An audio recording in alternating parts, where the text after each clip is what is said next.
ఓం సాయిరామ్. బాబా భక్తులందరికీ నమస్కారం అండి. మన బాబా గారి దయ వల్ల మనందరం బాగుండాలి, సంతోషంగా ఉండాలని కోరుకుంటున్నాను ఫ్రెండ్స్. ఈరోజు మన బాబా గారు అందించే సందేశం ఏమిటంటే, ఈ వీడియో మీరు ఫస్ట్ టైం చూస్తుంటే ప్లీజ్ లైక్ చేయండి, షేర్ చేయండి, సబ్స్క్రైబ్ చేయండి ఫ్రెండ్స్.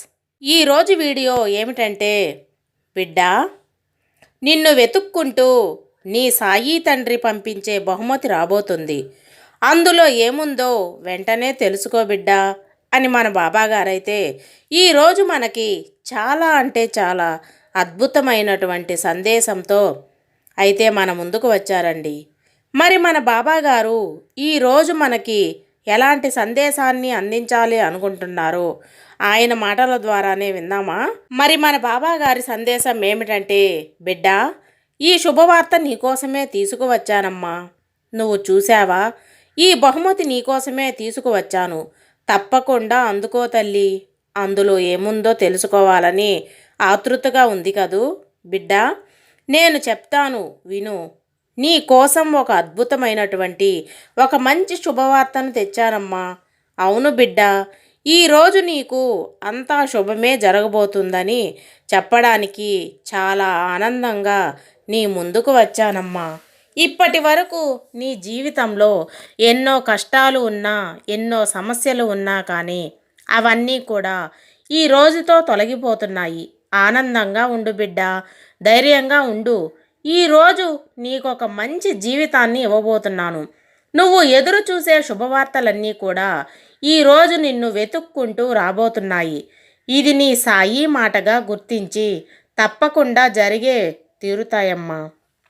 ఏదైతే నువ్వు జరగడం లేదని ఇన్ని రోజులుగా బాధపడుతున్నావో అది తప్పకుండా జరిగే తీరుతుంది.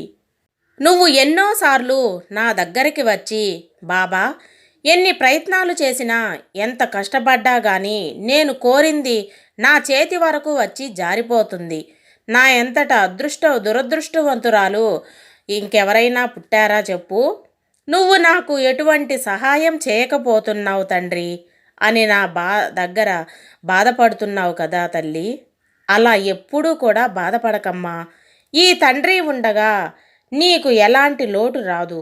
కానీ ఇన్ని కష్టాలు ఎందుకు పడుతున్నావంటే అవి నీ పూర్వజన్మల పాపం, అంటే పాపకర్మల ఫలితంగా అనుభవిస్తున్నావు. అవి తొలగిపోయిన మరుక్షణం నుంచి నువ్వు కోరిన ప్రతిదీ కూడా నీ కాళ్ళ దగ్గరకు వస్తుంది బిడ్డ. అలా జరిపించే బాధ్యత కూడా నాది. నీకు ఈ కష్టాలను ప్రసాదించడంలో నాకు కూడా అంతరార్థం కూడా అదే తల్లి. వీలైనంత తొందరగా నువ్వు నీ పాపకర్మల నుంచి బయటపడాలి బిడ్డ. ఈ ఒక్క విషయం గుర్తించుకో. నువ్వు భరించలేనంత సమస్యలు నీకు ఇవ్వను. నువ్వు ఎన్ని కష్టాలు అయితే భరిస్తున్నావో, నువ్వు ఎన్ని సమస్యలు వస్తే నువ్వు త్వరగా ఆ కర్మ నుంచి బయటపడతావో అవే నీకు ఇస్తాను. వాటి నుంచి బయటపడే మార్గం కూడా నేనే చెప్తాను తల్లి. నువ్వు కష్టాలు వస్తాయని అనుకుంటున్నావు కదా, ఒక్కసారి ఆలోచించు. నీకు ఎన్ని కష్టాలు వచ్చినా నిన్ను నేను ముందుకు నడిపిస్తూనే ఉంటున్నాను. ఈ కష్టాన్ని నువ్వు గమనించావా బిడ్డ? కష్టాల్లో తోసి నిన్ను వదిలేయలేదు కదా. నీ చేయి పట్టుకొని నడిపిస్తూనే ఉన్నాను. అంతులేని ధైర్యం నీ సొంతమవుతుందమ్మా. ఎన్ని కష్టాలు వచ్చినా ఉండి ధైర్యం నీ సొంతమవుతుంది కదా. నా బాబా నాకు ఉన్నారు, ఎలాంటి ఇబ్బంది లేదు, నాకు జరగననే ధైర్యం నీ సొంతమవుతుంది. అలా అన్ని సమస్యల్ని దాటుకుంటూ వెళ్ళిపోతావు బిడ్డ. ఈ తండ్రి పైన నమ్మకం ఉంచు. నీకంతా సుఖమే జరుగుతుంది. నువ్వు ఏదైతే కావాలి అని అనుకుంటున్నావో అది తప్పకుండా జరుగుతుంది. ఏదైతే నువ్వు జరగడం లేదని ఇన్ని రోజులుగా బాధపడుతున్నావు అది తప్పకుండా జరిగే తీరుతుంది. నీకు బాధ అనవసరమ్మా. నీ కష్టాలన్నీ కూడా ఈ రోజుతో తీరబోతున్నాయి. ఈ పాపకర్మలన్నీ కూడా తొలగించి నీకొక అద్భుతమైన జీవితాన్ని నేను ప్రసాదించబోతున్నాను. ధైర్యంగా ఉండు బిడ్డ. ఈ విషయం చెప్పడానికి ఎంత త్వరగా నీ ముందుకు వచ్చాను తల్లి. స్వయంగా నీ బాబాని మాట్లాడుతున్నాను. ఇక నువ్వు ప్రయత్నించే ప్రతి విషయంలో కూడా విజయం సాధిస్తావు బిడ్డ. కాబట్టి నీ ప్రయత్నాన్ని మాత్రం మాపొద్దు. నీకు తోడుగా నేను ఉంటానని చెప్తున్నాను కదా. నా బిడ్డల్ని నేను కాకపోతే ఇంకెవరు కాపాడుతారు చెప్పమ్మా. నువ్వు ఎక్కడ ఉన్నా సరే నేను నీతోనే ఉంటాను. నేను అడుగడుగునా కాపాడుకుంటూ ఉంటాను. ధైర్యంగా ఉండు బిడ్డ. నీకొక విషయం చెప్తాను, జాగ్రత్తగా విను. జీవితం ఎంతో అందమైనది. నువ్వు దాన్ని ఆనందంగా జీవించాలమ్మా. నీ సాయి ఏం చెప్తున్నాడో అర్థమైంది కదా. ఈరోజు నీ జీవితంలో వెలుగు నిండబోతుంది. ఇక నువ్వు ఒక కొత్త జీవితాన్ని మొదలుపెట్టబోతున్నావు. ఇక నుండి ఆనందంగా ఉండు బిడ్డ. ఎవరో ఏదో అన్నారని నిన్ను తక్కువ చేసి మాట్లాడాలని చూసిన వాళ్ళని తలుచుకుంటూ బాధపడకు. నీ లక్ష్యంపై మాత్రమే దృష్టి పెట్టు బిడ్డ. నిన్ను ఎవరూ కూడా చేరుకోలేరు. నిన్ను ఓడించడానికి ఎవరూ సరిపోరు. నిన్ను మాటలతో బాధ పెట్టాలి అని చూస్తూ ఉన్నారు. అంతకు మించి వారు నిన్ను ఏమీ చేయలేరమ్మా. చెబుతున్నాను కదా, వారు నీ స్థాయికి సరిపోరు. నీ స్థాయికి చేరుకోలేని వారే అలా మాట్లాడుతూ వారు సంతోషపడాలని చూస్తున్నారు.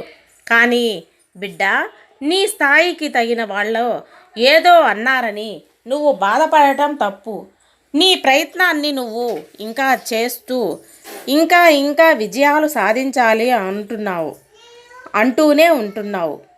బిడ్డ, నువ్వు ధైర్యంగా ఉండు. ముందుకు వెళ్ళిపోతూ ఉండు. ఎవరిని కూడా పట్టించుకోకమ్మా. ఎవరిని వీరిని పట్టించుకుంటే మాత్రం నీకు మిగిలేది దుఃఖమే. కాబట్టి ఎవరిని పట్టించుకోకూడదు. ఇంకొక విషయం చెప్పనా తల్లి, నువ్వు ఎప్పుడూ కూడా నీ సాయి తండ్రి యొక్క నామాన్ని జపిస్తూనే ఉండు. అప్పుడే నీకు ఎలాంటి సమస్య వచ్చినా సరే అది తప్పకుండా తొలగిపోతుంది బిడ్డ. నీ జీవితంలో ఒక ఊహించినటువంటి అద్భుతాన్ని నువ్వు తప్పకుండా చూడబోతున్నావు. నీ మనసుకు కాస్త ఓరిమి కలుగుతుందమ్మా. నీ జీవితంలో ఒక అద్భుతం జరుగుతుంది. ఇకనైనా సరే నీకైనా కోరిక వచ్చేసిందమ్మా. అందుకు దారి కూడా నేనే ఏర్పాటు చేశాను. ఎప్పుడూ కూడా నీ బాధల్ని నేను తీరుస్తాను తల్లి. ఇప్పుడు నీకు ఎవరూ లేరని బాధపడుతూ దిగులుగా కూర్చొని ఉంటే ఎలా చెప్పు. ఎవరో ఏదో అన్నారని బాధపడుతూ భయపడుతూ ఉన్నావు. నీ సంతోషాన్ని ఎప్పుడూ కోల్పోవద్దమ్మా. నీ ఆశీర్వాదం అంటే నా యొక్క ఆశీర్వాదం నీకు అలాగే ఉంటుంది. నీకు ఏది నచ్చితే అది చెయ్యి. ధైర్యంగా ఉండు. నువ్వు ఎక్కడికి వెళ్ళినా సరే నా విషయం నీకు ఎప్పుడూ తెలుసు కదా. ఈ ఒక్కసారి నువ్వు నన్ను నమ్మావంటే నీ చెయ్యి నేను అస్సలు వదిలిపెట్టను. నీకు ఎంత ఆపద వచ్చినా సరే నేను రక్షిస్తూనే ఉంటున్నాను. నా చేతులతో నేను తప్పకుండా విజయాన్ని పొందేలా చేస్తాను. ఎలాంటి సందర్భంలో అయినా సరే నీ మనసు అలజడిగా ఉందంటే కాస్త నెమ్మదిగా ఉండు బిడ్డ. నెమ్మదిగా ఉండి ఆగి ఆలోచించు. అలా కాకుండా తొందరపాటు నిర్ణయాలు తీసుకోవద్దు. ఎవరైనా సరే నీ మనసును నొప్పించినా మౌనంగా ఉండు. ఇలా నెమ్మదిగా ఎప్పుడూ కూడా ఎవరు ఏమైనా సరే మౌనంగా ఉన్నట్లయితే నీకు అంతా మంచి జరుగుతుందమ్మా. ఎందుకంటే నీకు మౌనం ఎంతో శక్తినిస్తుంది. నీలో ఉన్న శక్తిని రెట్టింపు చేస్తుంది. నీ ప్రతి ప్రార్థన కూడా నా దగ్గర పెట్టు. తప్పకుండా నీకు మంచి జరిగేలా చేస్తాను. నీ ప్రార్థన అంతా కూడా నేను తప్పకుండా స్వీకరించి అన్నీ వింటాను. వాటికి తగినటువంటి పరిష్కార మార్గాలు తప్పకుండా నీకు లభించేలా చేస్తాను బిడ్డ. నేను చెప్పిన ప్రార్థన తప్పకుండా నిర్వహిస్తాను. నీ ప్రార్థన చేయడం కోసం అభిషేకం మార్చినా ఏమీ చేయాల్సింది ఉండలేదు బిడ్డ. ఇలాంటి కారకులు నాకు చేయాల్సిందంత అవసరం లేదు. మనసారా తలుచుకొని సాయి అని ప్రార్థిస్తూ చాలమ్మా. నమ్మకం చేసిన ప్రార్థన ఎంతో విలువైనదిగా అందుకుంటున్నాను. నీకున్న నమ్మకమే నిన్ను గెలిపిస్తుంది. అన్నింటికీ కూడా నేను జరిపిస్తాను. ఎలాంటి సందర్భంలో కూడా నీ ప్రార్థన అస్సలు ఆపొద్దమ్మా. ఈరోజు నీకు సిరి సంపదలు తప్పకుండా నీ జీవితంలో వెలుగులు వస్తాయి. ఈ బహుమతి అందించే బాధ్యత తప్పకుండా నీ సాయి తండ్రి తీసుకున్నాడమ్మా. అందుకే నువ్వు ఎక్కడున్నా సరే వెతుక్కుంటూ మరి నీకు ఈ బహుమతిని అందిస్తాను. నా మీద నమ్మకంతో ధైర్యంగా ఉండు బిడ్డ అని మన బాబాగారైతే ఈరోజు మనకి చాలా అంటే చాలా అద్భుతమైనటువంటి సందేశాన్ని మనకు అందించారండి. సర్వేజన సుఖినో భవంతు. జై సాయిరాం.